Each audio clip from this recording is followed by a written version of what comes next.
হ্যাঁ, এবং আমি তো বলছি পশ্চিমবাংলার যত রকমের সরকারি বেসরকারি এজেন্সি আছে আমার পিছনে লাগাক, কারো বাপের ক্ষমতা থাকলে মেহবুব মন্ডলকে একটা অসঙ্গতিপূর্ণ জায়গায় দাঁড় করিয়ে দেখাক। তার কি আমি কি রাজ্যের মুখ্যমন্ত্রী? তারা আমাকে কি ভাবছে, রাজ্যের মুখ্যমন্ত্রী ভাবছে? নাকি তারা ভাবছে যে এই থাকলে পরে শূন্য কখনো এক হবে না, তার জন্য আমাকে কোনো একটি বিশেষ দলের দাগিয়ে দিতে চাইছে? আর তারা যারা আমাকে দাগিয়ে দিতে চাইছে তাদের বাপেরাও জানে যে আমি এই ধরনের কোনো রাজনৈতিক দলের দালাল বা দলদাস বা কোনো একটি রাজনৈতিক দলের সমর্থকও নয়। আমি ভোট করাতে পারি, ভোট নাই দিতে পারি কাউকে, আমি নাই দিতে পারি, ভোট দিতেই হবে, ভোট দেওয়া আমার সাংবিধানিক অধিকার, আমি দিতেই হবে, এটাও আমার সাংবিধানিক অধিকার। আমি নাই দিতে পারি, আমার প্রার্থী পছন্দ নয় বা আমার দল পছন্দ নয়, নাই দিতে পারি।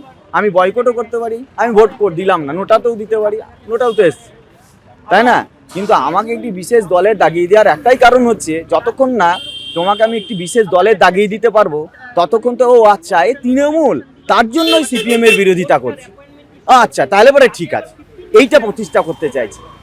তাই আমার একটাই কথা, আমি এটাই তো বলতে চাইছি যে আমাকে তাদের মিডিয়া সেল, তাদের আইটি সেল আমাকে বিষয় করছে।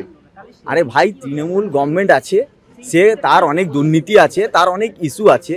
তোমার প্রতিপক্ষ বিজেপি তোমার থেকে আগিয়ে আছে, তুমি এখনো প্রধান বিরোধী দলেও আসতে পারোনি, মানে তোমার লেজে গোবরে অবস্থা।